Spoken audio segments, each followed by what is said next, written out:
that the current ecosystem valuation back then, 2021, of life sciences industry in Telangana and Hyderabad, and Telangana, not Hyderabad alone, but Telangana, was about $50 billion, and we'll double it by 2030, was what the ambition that we had set for ourselves. But what happened sometimes, is really good. From 50 billion in 2020, we actually went to 80 billion in 2022. So a 30 billion increase in just about two and a half years, which was a huge surprise for us as well. Because I think after the pandemic, the world has realized that we need to invest more in healthcare, we need to invest more in life sciences, we need to ensure that this brilliant industry which saves lives needs to be focused on. So therefore, governments across the world, I think institutions across the world, individuals across the world have started investing more and more in life sciences, and therefore the valuation just jumped from 50 to 80 billion in a span of 2.5 years. So we had the good challenge of resetting our target, because the 100 billion target that we had set for ourselves by 2030, we are now going to be shooting it through in 2025, 5 years ahead of schedule. So therefore we said, okay, now let's actually challenge ourselves more. Let's do a revised target. Now what we've come out with is to ensure that this 80 billion industry today becomes a 250 billion industry by 2030. It's audacious, it's bold, it's ambitious, but I think it's imminently doable. The reason why I say this is because today Hyderabad and Telangana have so many strengths that we can consolidate, that we can build on, and that we can continue to leverage on. One of the things I will tell you is, of course, the vaccine industry and how Hyderabad today is the vaccine capital of the world.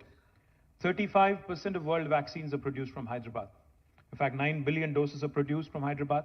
And come next year, with all the expansion happening in the city, with Bharat, with Biologically, with Sanofi, with Indian Immunologicals and others. In fact, Serum is now setting up a center of excellence here. So all of this combined will take us to almost 14 billion doses by hopefully end of next year. Now that will make it 50% of the current vaccine production of the globe coming from one single location, that is Hyderabad and Telangana, which is a huge, huge matter of pride, matter of happiness to all of us. But how do we consolidate this?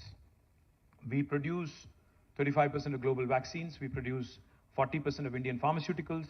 We also have the largest number of US FDA approved manufacturing facilities, pharma manufacturing facilities in the world for any single province. We have 214 units in Hyderabad and Telangana. The second largest number is actually in New Jersey, 189.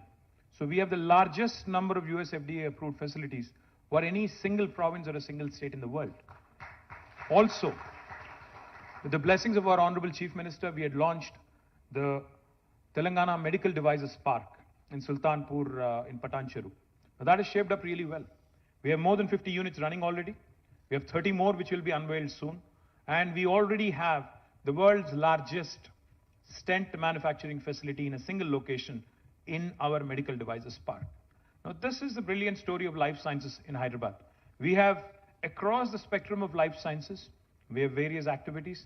Now we need to consolidate, and we need to play to our strengths, and we need to also, of course, start looking at newer opportunities. So therefore, we have now, as you all know, we've been talking about it for a while, Hyderabad Pharma City, which will be again the world's largest pharma cluster, single pharma cluster. That is also on the anvil. In fact, we're in the last leg of the court cases, etc. Now it's reserved for judgment. I'm hopeful that it will come through soon. We'll attract more than $8 billion of investment. We'll create more than 500,000 jobs in the single pharma cluster. We'll add to the valuation, we'll add to number of plans that we have with respect to pharma sector. Also, we are expanding Genome Valley. We are also expanding Medical Devices Park. The demand is more than the supply right now, in fact. And I think each and every time I visit Genome Valley, each and every time I visit the Medical Devices Park, I only come back more energized and more enthused about the possibilities, about the future, about the growth opportunities, and about how Hyderabad and Telangana can continue to create opportunities for the rest of India and the rest of the globe as well. I'm very confident that life sciences ecosystem and its valuation and the targets that we have set for ourselves of $250 billion by 2030 is imminently doable, provided, of course, I'm elected back and provided I'm running the state, and I continue to run the state as well. Not only life sciences, jokes apart, not only life sciences, we also have several other strengths, several other strong areas. Technology, as you all know, is again a very strong suit of Telangana. Today, Hyderabad and Telangana can boast of some of the strongest names in technology in the world. Just before I came into this room, I was talking to a UK-based company called Deliveroo. They're like the Swiggy and Zomato version who operate in 10 plus countries across the world. They have a tech development center here. It started last year. And they were telling me how swiftly they were growing in Telangana. Not only do we have the startups, we just had 2 or 3 startups, who were all awarded here. Marut Drones, Prem, Bharat and Pavan from Skyroot, the entire team of Dhruva Space. These guys are charting, the new unknown territories. In fact, nobody ever thought space tech in India would be a sector that would be talking about with optimism. But today, we have 2 Hyderabad startups. Skyroot, which sent the first private, rocket into space in first attempt successfully. I think they deserve a huge round of applause. Guys, if you can please stand up for a minute. Bharat and Pavan, did they leave the room or? They left the room, okay. So they're a T-Hub incubating and they have done really well. Even Elon Musk, by comparison, just to draw a simple comparison. Even Elon Musk and his company SpaceX had to make 3 attempts to send a rocket successfully into the orbit. But they have done it in their first attempt. The second company I'd like to acknowledge is, of course, Dhruva. Are you guys here? Okay, these boys, please stand up. These 4 guys. Just after a week, after Skyroot had done the rocket launch, these guys have sent nanosatellites through a Thibault mission into the orbit as well. Please give them a big round of applause. So these are the new guys. These are the new guys. These are the change agents, as I call them, who are giving me hope. Where is Prem of Marut? Is he here? If he's here, Prem again is redefining the whole drone space. In fact, he was instrumental in working with us in launching a very unique project. Prem, that is Prem, by the way. Prem from Marut Drones. He was instrumental in launching a wonderful project called as Medicine from the Sky. When we delivered, we were the first state in India to partner with the World Economic Forum, to partner with Apollo Hospitals, to deliver medicines and vaccines from Hyderabad, Vikharabad to remote areas, to remote PHCs and other locations. Now, these are some cutting-edge, cool technologies that are going to redefine the landscape as far as we can see in India. So information technology and the technology prowess of Hyderabad. We have some of the largest companies in the world whose largest bases are here. Amazon's world's largest base is in Hyderabad. Largest campus is in Hyderabad, not in Seattle. Google, Apple, Meta,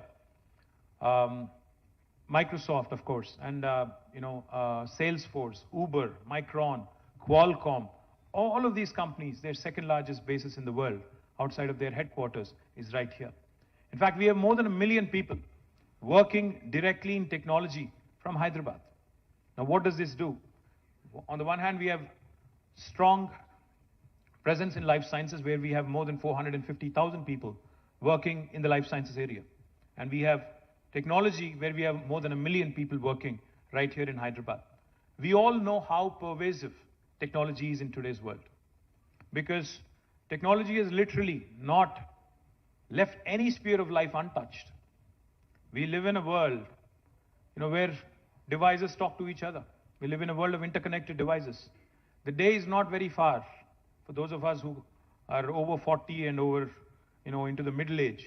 Let me tell you, the day is not far when your phone is going to give a command to your car, which will in turn talk to your refrigerator, which will also in turn talk to your daughter or son, which will also in turn talk to your stereo, and make sure that everything is synchronized and you move in a seamless fashion. The day is not far. Might sound a bit far-fetched, it might sound a bit like a science fiction movie, but the day is not far. Why am I bringing that up? Technology has become so pervasive that even pharmaceutical industry, even life sciences industry is not exempt from the pervasiveness of technology. So we have Novartis in Hyderabad, who employs 9,000 plus people, who's actually out of which only 500 people are doing pure play research and development in a laboratory. The remaining people that are working for Novartis are engaged in digital drug discovery, are working as biostatisticians, are engaged in biomedical engineering, are engaged in biomedical innovation. Technology, therefore, is going to be that beautiful point of confluence for other spheres of life. If you could be a manufacturer. We have Schneider here in Hyderabad, whose factory has been rated as one of the best lighthouses in the world in terms of smart manufacturing facilities for their factories across the world.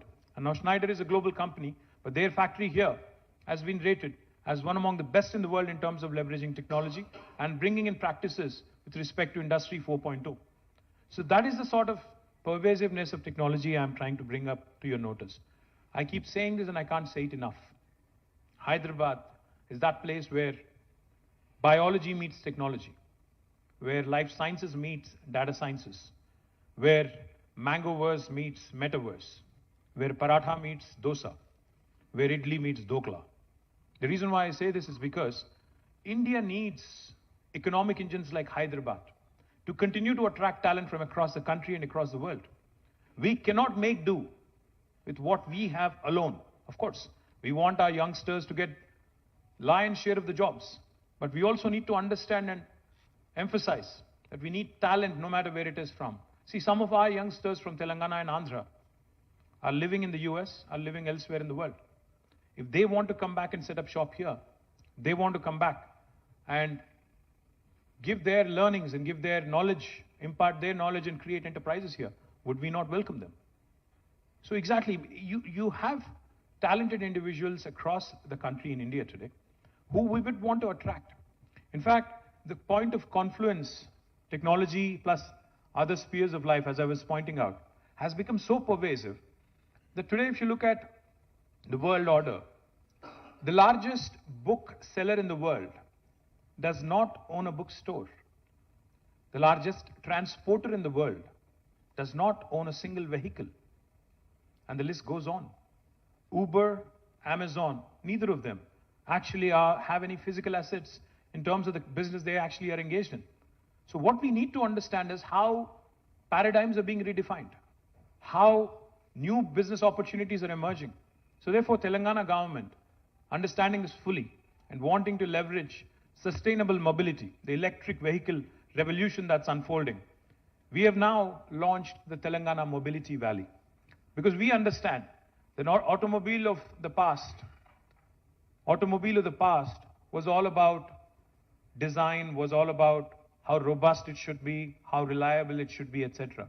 But the automobile of today, the electric vehicle that we all have taken a fancy to, is nothing but a computer on wheels. It's largely technology and electronics in the machine, and very little hardware if you ask me. So therefore, this Telangana Mobility Valley that we have launched in 4 different clusters around Hyderabad. Manufacturing in Zahirabad, I am thankful to Mahindra & Mahindra, who have recently announced a 1,000 crore investment. I am thankful that they would be manufacturing electric autos, the 3-wheelers from there. It's one of their largest growing segments. Likewise, I'm also thankful to Amar Raja Batteries, who's now setting up one of their largest investments, 10,000 crores almost, in Divitipalli in Mehboob Nagar. And I'm also thankful to several other operators who've signed on to create this vibrant mobility valley. What Genome Valley has done to the life sciences industry, I'm pretty confident that the Mobility Valley will do to the sustainable mobility industry, and Hyderabad will become the nucleus in India of this specific industry, which has an immense potential in the decades to come, in the years to come. I'm very confident, and those of you who are looking at, in fact, I met several entrepreneurs now, who are battery makers, charging infrastructure makers, etc., and even lithium-ion, cell manufacturers, etc. I look forward to working with you, look forward to engaging with you, and bringing more and more investment to Hyderabad. Now, another important sector that has done rather well in Hyderabad is aerospace and defense. We're very proud of the accomplishments of the aerospace and defense industry in Hyderabad. Look forward to consolidating more and more on that, because this is again a very exciting time to be a defense or aerospace player, because lots of new things are happening, Lots of exciting things are happening. Lots of joint ventures are happening. The world cannot do without Indian talent, without a question. Because India is getting younger and younger, the world is getting older. Our median age is 27. 65% of India is less than the age of 35. So the Indian talent, which has now received a resounding endorsement from across the world, is something that we want to latch on to. We want to continue to build knowledge economy. And as part of that, in fact, aerospace and defense industry is something that I'm looking forward to with a great deal of optimism. But of course, going back to what Mr. Jacob said, he asked me the very first time we met, he said, do you want investment or employment? What is your focus? Of course, I said, I need employment. Because, as I said, we have a lot of youngsters. Every year, we have hundreds of thousands of graduates coming out of our education system. Now, government can only gainfully employ so many directly.